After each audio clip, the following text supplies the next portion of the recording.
പാതിവില തട്ടിപ്പ് കേസിലെ പ്രതി അനന്തകൃഷ്ണനെ ഇപ്പോൾ പോലീസ് സ്റ്റേഷനിൽ നിന്ന് പുറത്തേക്കെടുക്കുന്നു. പോലീസ് കസ്റ്റഡിയിലായ അനന്തകൃഷ്ണന്റെ കസ്റ്റഡി കാലാവധി ഇന്ന് അവസാനിക്കാനിരിക്കുകയാണ്. ഇന്നലെയും ഇന്നുമായി നിരവധി സ്ഥലങ്ങളിൽ പ്രതിയെ എത്തിച്ച് തെളിവെടുത്തിരുന്നു. ഇപ്പോൾ മൂവാറ്റുപുഴ പോലീസ് സ്റ്റേഷനിൽ നിന്ന് പ്രതിയെ പുറത്തേക്കിറക്കിയെന്നാണ് മനസ്സിലാക്കുന്നത്. മാധ്യമങ്ങളോട് പ്രതികരിക്കാൻ ശ്രമിച്ചിരുന്നു. സംസ്ഥാനത്തൊട്ടാകെ 1000 കോടി തട്ടിപ്പ് നടത്തിയ കേസിൽ ഇപ്പോൾ ആദ്യം രജിസ്റ്റർ ചെയ്ത 34 കേസുകൾ ക്രൈംബ്രാഞ്ചിന് കൈമാറിയത് ശ്യാംകുമാർ ചെയ്യുന്നു. ശ്യാം, ഇന്ന് കസ്റ്റഡി കാലാവധി അവസാനിക്കുമെന്നാണ് മനസ്സിലാക്കുന്നത്. ഇനി തെളിവെടുപ്പുണ്ടോ? കോടതിയിൽ ഹാജരാക്കാൻ കൊണ്ടുപോവുകയാണ്. എന്താണ് വിശദാംശങ്ങൾ?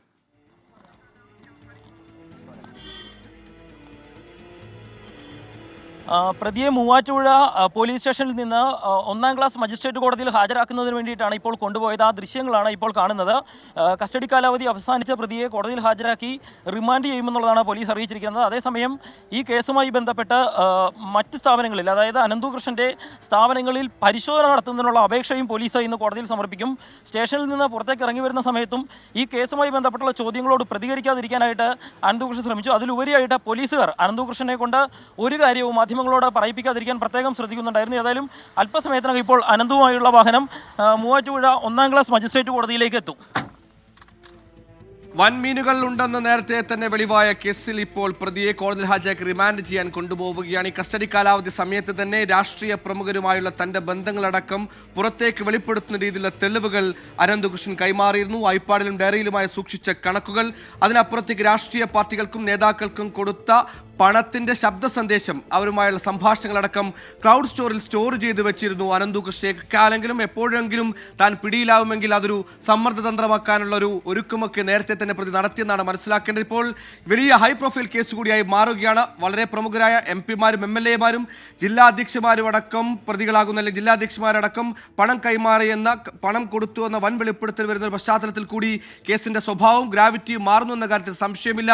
കൂടുതൽ സ്ഥലങ്ങൾ പോലീസിന് തെളിവെടുപ്പിന് ആവശ്യമുണ്ടാകും. ഇനി പ്രതിയില്ലാതെയും അനന്തകൃഷ്ണന്റെ സംസ്ഥാനത്തൊട്ടാകെയുള്ള സ്ഥാപനങ്ങളിൽ പരിശോധന നടത്താനും അവിടെ നിന്ന് ഡോക്യുമെന്റുകൾ പിടിച്ചെടുക്കാനും അടക്കമുള്ള അപേക്ഷകൾ കോടതിയിൽ ഹാജരാക്കുമെന്നാണ് മനസ്സിലാക്കാൻ കഴിയുന്നത്. കഴിഞ്ഞ കുറച്ച് ദിവസങ്ങളായുള്ള കസ്റ്റഡി കാലാവധി സമയത്ത് ഈ അനന്തകൃഷ്ണന്റെ ഓഫീസിലും ഫ്ളാറ്റിലും അടക്കം പോലീസ് പരിശോധന നടത്തിയിരുന്നു. ഇവിടെ നിന്നൊക്കെ നിർണായകമായ വിവരങ്ങൾ ഒരുപാട് ലഭിച്ചിരുന്നു. ഡയറികൾ, ഒപ്പം ഈ ഐപാഡുകളിൽ നിന്നടക്കം ലഭിച്ച വിവരങ്ങളും അതിനിർണായകമായിരുന്നു. പ്രമുഖ രാഷ്ട്രീയ നേതാക്കൾക്ക് പണം നൽകിയെന്നും പാർട്ടികൾക്ക് പൊളിറ്റിക്കൽ ഫണ്ടറായി നിന്നുവെന്നും അടക്കമുള്ള വിവരങ്ങൾ പുറത്തു വന്നതിനൊപ്പം സായിഗ്രാമം ഡയറക്ടർക്കടക്കം ആരോപണങ്ങൾ ഉയർന്നു വന്നൊരു കേസ്, അതിനപ്പുറത്തേക്ക് കൂടുതൽ പേരെ പ്രതികൾ ചേർക്കുന്നു. ഇപ്പോൾ ഇതാ ഒടുക്കം സംസ്ഥാന സർക്കാർ DGP ഇപ്പോൾ കേസ് ക്രൈംബ്രാഞ്ചിന് കൈമാറിയിരിക്കുന്നു.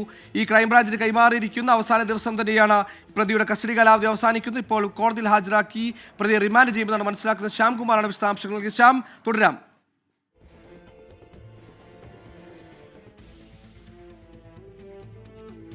അനന്തകൃഷ്ണൻ ഇപ്പോൾ 1-ാം ക്ലാസ് ജുഡീഷ്യൽ മജിസ്ട്രേറ്റ് കോടതിയിൽ എത്തിച്ചിരിക്കുന്നു. കസ്റ്റഡി കാലാവധി പൂർത്തിയാക്കിയതിന് പിന്നാലെയാണ് കോടതിയിൽ എത്തിച്ച് റിമാൻഡ് ചെയ്യാനുള്ള നടപടിക്രമങ്ങൾ പുരോഗമിക്കുന്നത്. മൂവാറ്റുപുഴ പോലീസ് സ്റ്റേഷനിൽ കൊണ്ടുപോയ പ്രതിയെ ഇപ്പോൾ ഇതാ കോടതിയിൽ എത്തിച്ചിരിക്കുന്നു.